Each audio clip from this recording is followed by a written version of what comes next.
Hello Orchid friends, welcome back to my channel. Wherever you are, I hope you're having a great day, staying healthy and staying safe. Today we're going to look at my Phalaenopsis hieroglyphica. This orchid is a species, and one of the most distinctive characteristics is the marking. The marking looks like hieroglyphics, and that's why the name hieroglyphica. Another thing that's very interesting about this orchid is the white background on its flower. It's very milky. It's not the typical white color.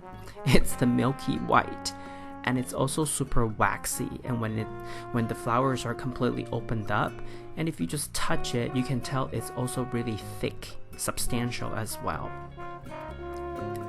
This orchid has been part of my collection for quite a few years. This is one of the first few orchids I purchased when I started getting into this whole new orchid hobby thingy. So at least 6 if not 7 years. And every year this orchid blooms reliably.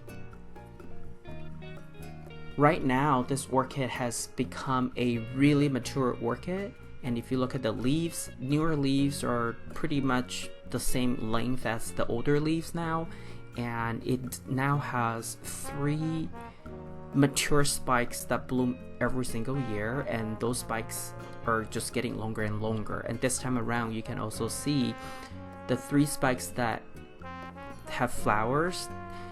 This year they just continue to elongate for another, maybe I would say 2.5 inches, maybe 2.5 inches, and then it will give me 2 to 3 flowers. At the same time, later in the video you'll see that this orchid at the same time is growing another 2 new spikes. Pretty short, and this time around it was just growing the spikes. Those 2 spikes did not put out any buds or anything, but pretty soon this orchid is gonna have 5 or 6 spikes, which will be a show if each spike give me 2 to 3 flowers at a time.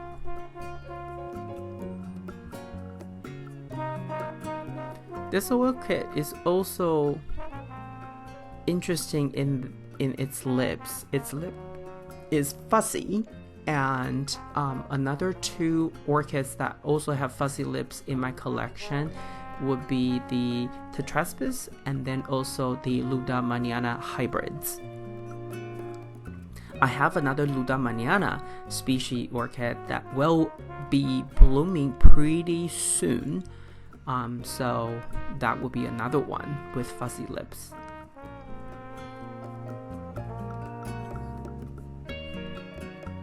This orchid does have some smell, but I wouldn't call it a fragrance because it's not a very pleasant citrusy sweet smell to it. It's more, I don't know how to describe it. I don't want to say it's odor, but it has some scent. It's just not the typical sweet citrusy smell that that I'm accustomed to. But I think this orchid's white color background, that milky white plus the markings, the fuzzy lip, totally make up for its lack of pleasant smell.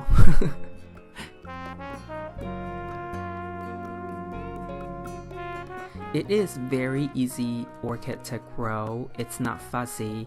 Ever since I received it, I waited for a couple weeks before I repot this orchid, and then after the repot it just kind of took off. I chose the semi-hydroponic method for this orchid because at the time that's the method I was trying out. And so if you're not familiar with this semi-hydroponic method, essentially you create 2 drainage holes on the sides of the cup, the container. So anything below that drainage hole would be a reservoir. So when you put water into it, the water will kind of accumulate at the bottom, and the idea is that the substrate, the pebbles, will be able to wick up the water when the orchid needs it.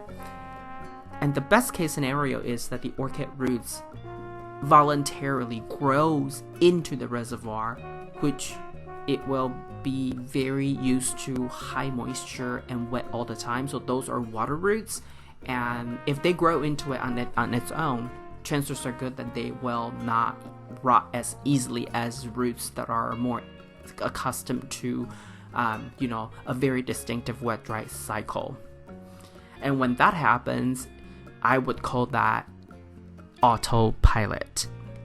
And this orchid is in that autopilot mode, because later in the video you'll see many roots have grown to the very bottom of the cup.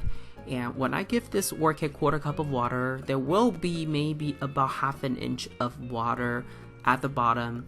But because of the amount of roots this orchid has within the container, within a week, it's definitely going to be dry within a week. And here's the video clip. I think this spike is the longest spike this orchid has, the oldest spike as well. And this time it elongated and gave me 3 buds, 3 flowers.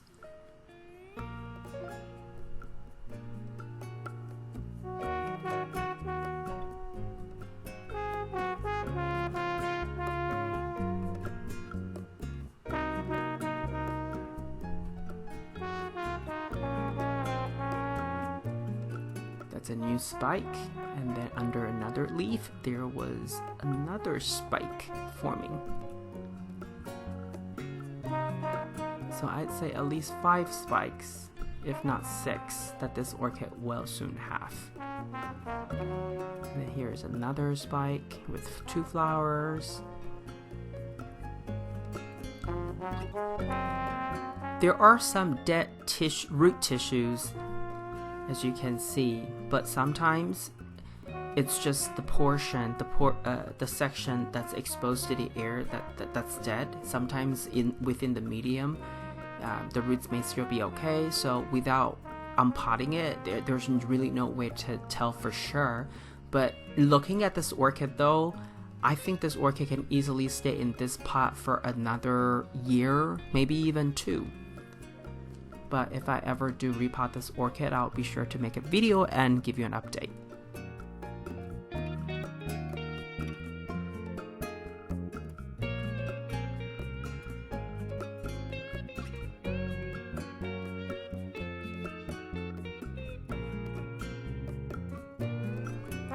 This is all I have for you today. If you like this video, please give it a thumbs up. And if you would like to get more orchid related videos from my channel, please subscribe and turn on the notification. I want to wish you happy growing, and I will talk to you in my next video. Ciao!